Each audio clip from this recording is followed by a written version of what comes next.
A Vancouver woman is speaking out after suggestive images of her were posted online for sale without her consent. And it seems she's just one of many in the Lower Mainland who've been targeted.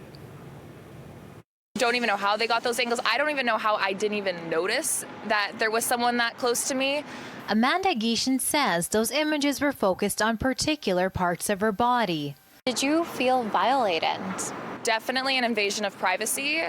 Not even just for the photos that were posted of me on social media, on an account that I'm not aware of, actually on multiple accounts that I'm not aware of, but also in the sense that this person followed me home, so they know where I live, they know where I go, they followed me not just home, but then me walking my dog, and then I was able to find more footage of a separate day of me at HomeSense, just shopping with my girlfriend.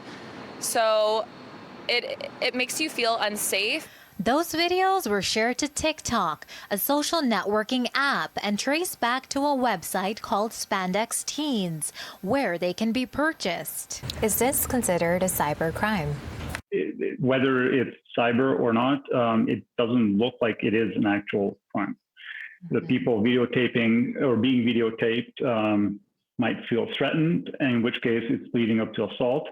But aside from that, they are recording in public, and that doesn't seem to be a crime. If minors are involved, then these websites do tend to want to take action because they don't want to be affiliated with that sort of activity.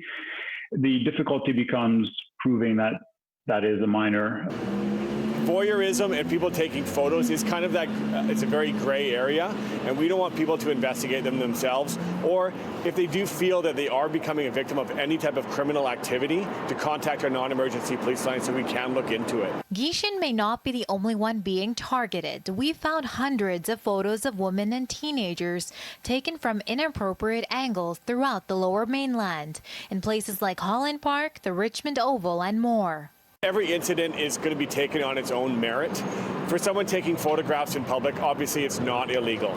But if they are taken in a way where public safety may be an issue with children or taken in a sexually explicit manner, we want the Vancouver Police to be aware, to be notified so that we can attend and investigate these incidents.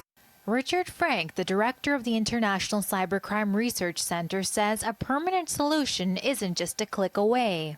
If that person or website is located in a country that will honor our warrants, then there's a good chance that we can actually reach that person or ask their content to be removed from that server. If the person or the website are in a country that does not honor our warrants, then there's nothing really we can do. We can ask, but it's up to them whether they want to do this or not.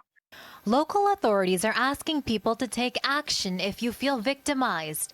As for Amanda, she's sending a message to others to stay aware and speak up.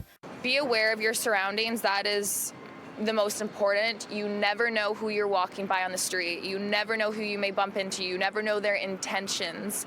Amrit Gill in Vancouver for City News.